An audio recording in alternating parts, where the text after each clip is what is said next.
बुलाती है। तो आज आज राष्ट्रीय सुरक्षा पार्टी में भी आए हैं, तो मैं आपका स्वागत करता हूँ। तो कुछ कहना चाहते हैं? बहुत बहुत धन्यवाद। और ये आपके साथ जो है, ये जो सज्जन हैं, ये लोकसभा के प्रत्याशी हैं, तो मैं चाहता हूँ कि आप भी इनको जो है, इनके लिए, दर्शकों के लिए कुछ बोलिए आप।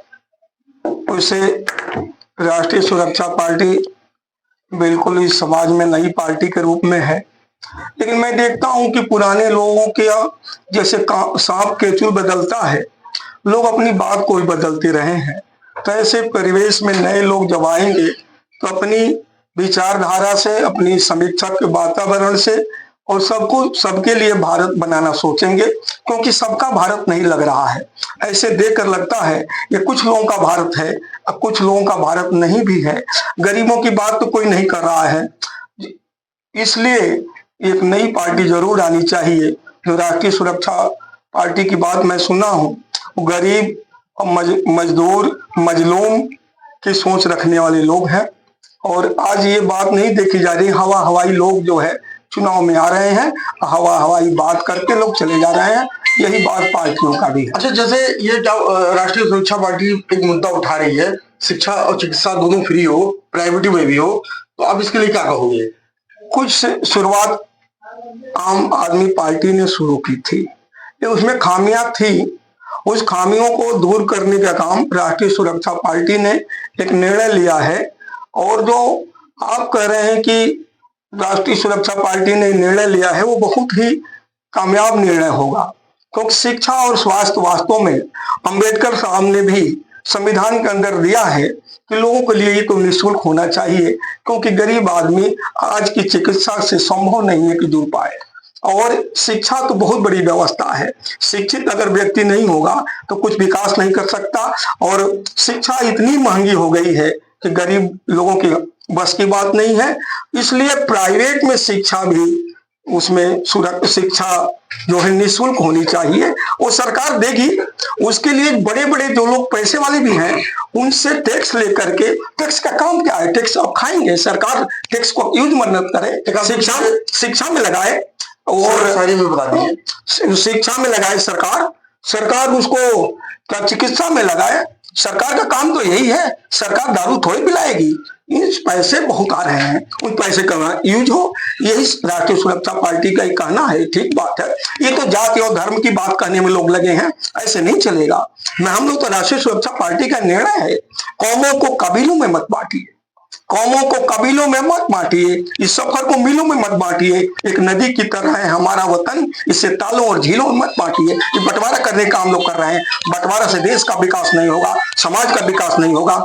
समाज का विकास तभी होगा जब गरीब से गरीब आदमी पढ़ेगा, शिक्षित होगा। हमारे यहाँ तो शिक्षा की व्यवस्था, जब शिक्षा की बात कर रहे हैं, हमारे यहाँ तो शिक्षा की कोई व्यवस्था ही नहीं रही।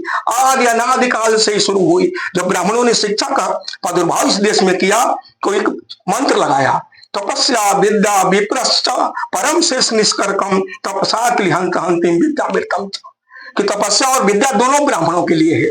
दूसरे जाति के लोग विद्या अध्ययन नहीं करेंगे। उस पर बहुत दिन चला, मंदिरों में शिक्षा दी जाती थी। फिर यहाँ मुगल आए, उन्होंने भी शिक्षा के प्रति, तालीम के प्रति कोई नया आविष्कार नहीं किया।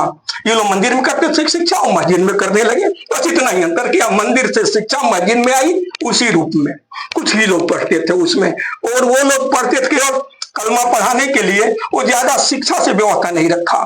फिर अंग्रेज आए, अंग्रेजों ने शिक्षा व्यवस्था को कुछ सुधारना चाहा। लॉर्ड विलियम बेंटिक की नमन करता हूँ, सलाम करता हूँ। लोग अंग्रेजों को बुराई करते हैं, जो अच्छा करे उसका अच्छाई कहता हूँ, जो बुराई करे उसकी बुराई कहता हूँ। उन्हें सबको शिक्षा दिया।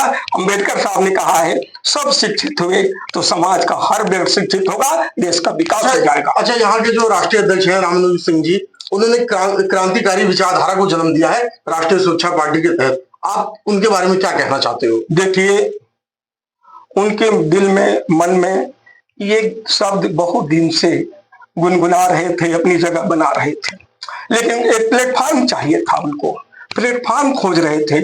जब इस देश में अच्छे लोगों को कोई प्लेटफॉर्म नहीं मिलता है तो जब अच्छे लोगों को प्लेटफॉर्म नहीं मिलता है तो उनको एक नया रास्ता बनाना ही पड़ता है।